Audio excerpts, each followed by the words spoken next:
Θα σας παίξω με ένα τραγούδι που το φτιάξαμε απόψε ξεχωριστά και είναι αφιερωμένο στο Σπύρο.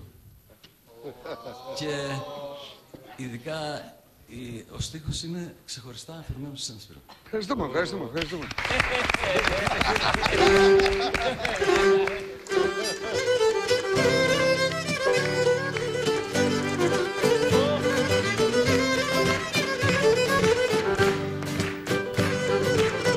Χαρούμενα γενέθλια, χαρούμενα γενέθλια, χαρές να έχει η ζωή σου.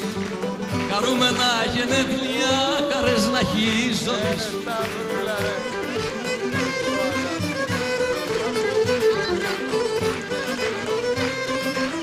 Χαρές να έχει η ζωή σου, όμορφες και ξεχωριστές, σαν και την εκπομπή σου.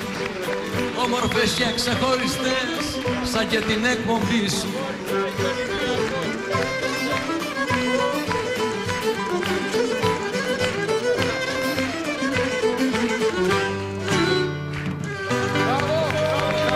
Να σου ευχηθώ χαρούμενος, ευτυχισμένος, πολύχρονος και να ζήσεις τη ζωή σου όπως τη θέλεις εσύ. Ευχαριστώ, ευχαριστώ πολύ. Ευχαριστώ όλους. Ευχαριστώ. Και με το Champions League θα έλεγα. Μέχρι να το δω θα ζήσω πολύ. 200-300 χρόνια ακόμα. Και κάνω και νηστεία αρεσιτήσα τώρα. Κάνω νηστεία. Σπύρο, ευχή. Το σύμβολο εκεί πάνω, αλλά χρόνια πολλά. Καλό παιδί. Δαγκωτό το πες, πολύ δαγκωμένο. Γεια σου ρε Σπύρο, ωραίος. Γεια σας,